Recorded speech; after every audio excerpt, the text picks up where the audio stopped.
After chatting with some other teachers and specifically people on the PBL team here at Oak Park, they gave me some fabulous feedback, and I went back to the room and decided that I was going to be giving them a rubric for them to self-assess themselves, but then their actual grade would come from a conference with me one-on-one, talking about the process, talking about why they graded themselves the way they did on this particular sculpture, and it worked fabulously. It was so refreshing to have those, I called them catch-up days, to be able to sit down one-on-one, talk about specifics with each and every student, and basically give the power of assessing over to them. And it was really awesome to also be able to go to the student who scores themselves low but should really be scoring themselves higher, to say, why did you score yourself so low on this? What was your thinking for that particular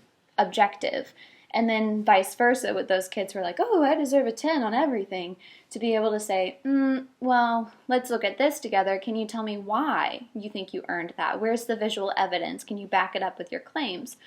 And kind of being able to call them out, and then accepting that I never got any kind of confrontation about that whatsoever from the kids. They were really honest and transparent with me when I was really honest and transparent with them. So that's how I decided to assess, and that became a number score that was agreed upon between the two of us, and then put into the grade book at the end. Grading during this project was very different than I've done it before. I had those specific checkpoints that I talked about before that showed their understanding of the learning targets that I had created. And so having missing work during this unit was really not an option for kids.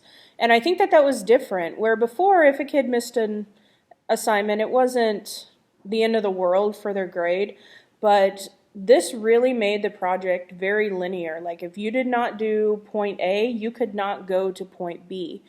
And so the grading was very different.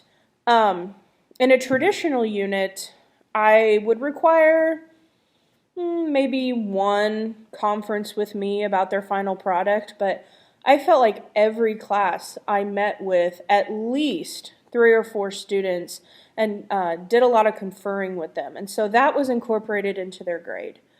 And I also had them do a lot of self-assessment and taking those comments that I made and then applying it and then analyzing whether or not they really learned something.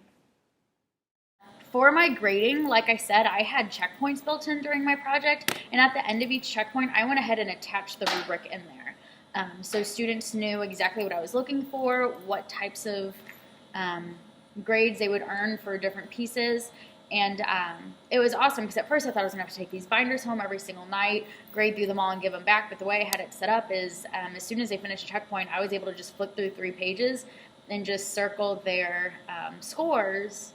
And then it took me 5 seconds. I wrote, like, you need to fix this, or this is great, but, add this into it. So I was able to give really good feedback in about 15 seconds, hand it back to the kids, and then keep going with helping everyone else.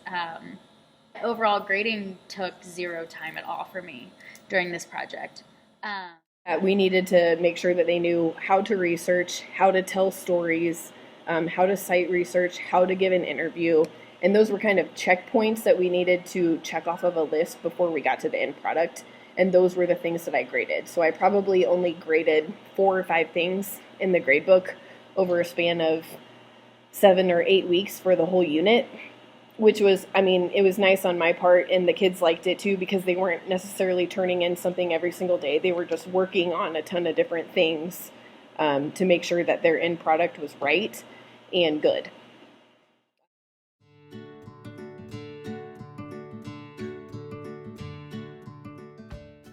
Making the students a little bit more accountable on a regular basis and having more checks with them.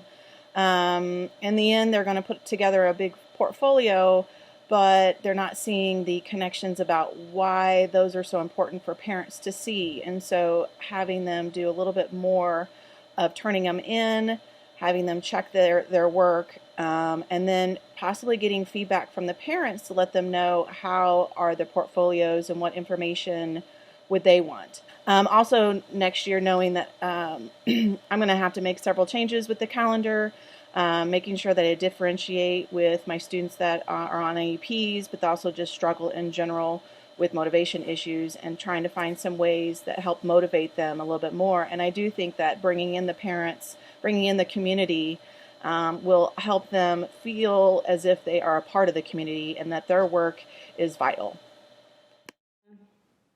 I would roll out the unit completely differently than I did. I think I kind of did stuff a little backwards than the way it should have been. And it was really a learning experience for me too, because I haven't done PBL before to this level, and it was just very challenging to try to roll this out in a way that was student friendly, but that also made sense with my very, linear thinking. I think Callie is going to show you guys my binder of reflections, which is semi-embarrassing. I went through every single day and wrote down in my binder using Post-it notes what worked well and what didn't. Some things I want to change is overall how I present the project to try and make it more real world. It was hard for students to get out of the idea that they're a student and into you now work for a business and you have a client. So I want to come up with a better way of presenting that as like a business model instead of a, hey, you're in a math class and we're going to do something different. Some other things different is, like I said before, how I graded or how I had them turn in their end project. The posters was a terrible idea.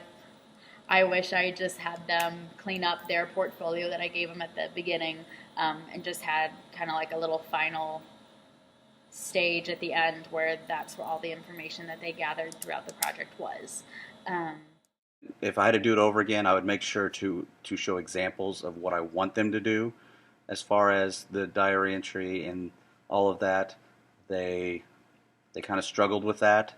I would say that that's the biggest thing that I take from this is, again, it was a framework that I created for this one, and next year or whenever I do this again, I have a framework down. I have something to work with that I can adjust